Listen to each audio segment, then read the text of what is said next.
I want to make this video about the Red-Green Alliance. This alliance between the radical pro-Palestinian left in the US and Europe and the Islamistic fundamental groups.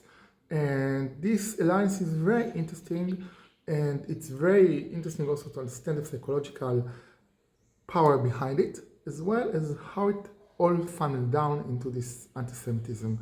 So how come such extremist and different groups become allies? The truth is that they are not so different. The real difference of power struggle in the world today is not between the left and the right. It's between extreme and moderate, between fundamental and balanced. So if you take the idea of the extreme left in the US, the woke culture and all of this, it's taking the idea of liberalism to its ultimate edge. What does it mean? It means that the idea of inclusivity in liberalism got to be so profoundly exaggerated that you include all those that are totally oppose inclusivity, like the radical Islam. And who are you not excluding? Who are you not including? Those who are against total inclusivity, which means those that are even like the moderate liberals, for example, become the enemies. Books about, I don't know, that were written about 50 years ago about liberalism considered to be banned books. So it got into a very ridiculously crazy ideas in which you are kind of eating yourself like an immune system disease. Exactly the same happened with the Islam. Fundamental Islam says that you have to totally surrender to a fundamental idea of obeying Sharia law to the letter. And this idea, which is the ultimate uninclusivity, says that everybody who is not doing it perfectly is having a death sentence of his head, is required to kill everybody, anybody, even destroy societies that don't follow the Sharia law to the letter in their most, I don't know, I would say very narrow-minded interpretation of it as well.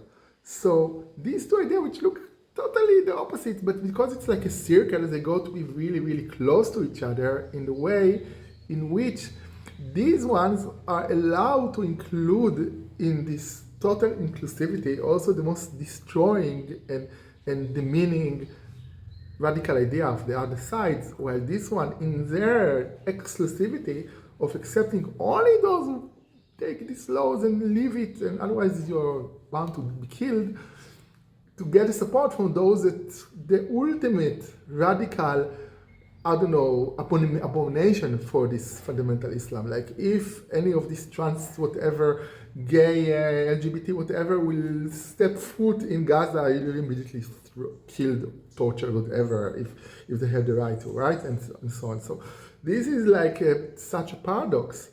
But what is even more paradoxical, that in the hatred of what you called mediation, because what happened when you having this radical idea, these fundamental ideas, is that you will become enforcer of this egoistic projection on reality of this idea that I have, this is a solution to everything, on real life. And real life has nothing to do with radical fundamental one idea. It's a complicated struggle between powers with many compromises and balances that have to be checked and changed from moment to moment. So when you try with your narcissistic arrogance, hubris, to enforce on life this one idea that will solve everything, you actually become an enemy of life, and you want to destroy any other structure. And this is the alliance, because Islam want to destroy the balance of the world, which is not like it, and also the fundamental leftists actually want to destroy, if you really go carefully, want to destroy all order in the democratic structure of society that actually allows them to be, they will not be able to exist in, I don't know, Islamic society or something. As an enemy of life, you are against everything which has to do with balance and finding the middle way and containing the opposites and things like this. While Judaism, to be honest, is actually a religion of this. Even in the Kabbalah, there it says that if you take, I don't know, the left, the chesed, it's called the giving energy, you go into extreme and it will destroy itself. You go only for the gvura, the limitation energy, you also go into extreme. And what Jews or the Judaism try to create is called tiferet, the middle way which hold both extreme and find the path between them, like the middle path that the Buddha was talking about, for example, and the Rambam was talking about.